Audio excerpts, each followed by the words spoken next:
আসসালামু আলাইকুম প্রিয় দর্শক, ফার্ম হাউসের পক্ষ থেকে আপনাদের সবাইকে স্বাগতম। আমি কথা বলছি আমার নিজ এলাকা এবং আমার নিজের ধানের জমি দেখতে এসেছি। ধান কাটার মুহূর্ত প্রায় চলে এসেছে। কারো ধান অলরেডি কাটছে, আবার কারো ধান মনে করেন যে 2-1 দিন পরে কাটবে। তো আমি মূলত আজকে দেখতে আসলাম যে ধানের কি অবস্থা আর ধান কতদিন পরে কাটা যেতে পারে, সেটাই মূলত দেখতে আসলাম।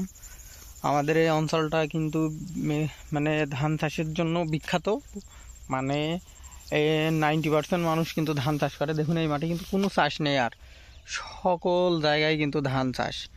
আর ধান দেখুন আপনারা যে কি অবস্থা, কারণ ধান কাটার মুহূর্ত কিন্তু অলরেডি অনেকেই কাটছে।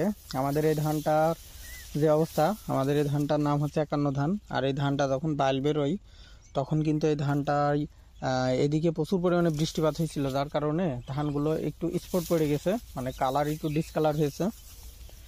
তো তারপরেও এবার পোকার আক্রমণ একটু বেশি, মানে কারেন্ট পোকার আক্রমণটা একটু বেশি। সব মিলিয়ে এই ধানটার 1 সপ্তাহ কি 10 দিন পরে কিন্তু কাটা যাবে। আর আশেপাশের যেসব ধান দেখছেন সবই 51 ধান। তো এইসব ধানগুলোও কিন্তু ম্যাক্সিমামই সব ওই 1 সপ্তাহ 10 দিন পরে কাটা যাবে।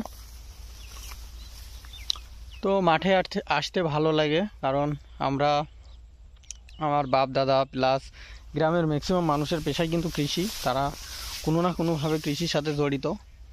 তো প্রচুর রোদ পড়ছে, যার কারণে গামছাটা কৃষকদের মতন করে বেঁধে দিয়েছি। আর আমিও একটা কৃষকেরই ছেলে। তো সব মিলিয়ে আপনাদের দেখানোর চেষ্টা করবো যে আমাদের এই অঞ্চলে কৃষির কি অবস্থা। আশা করি আমরা ধান আর 1 সপ্তাহ পরেই কাটবো, আর সেই ভিডিওটাও আপনাদের দেখানোর চেষ্টা করব।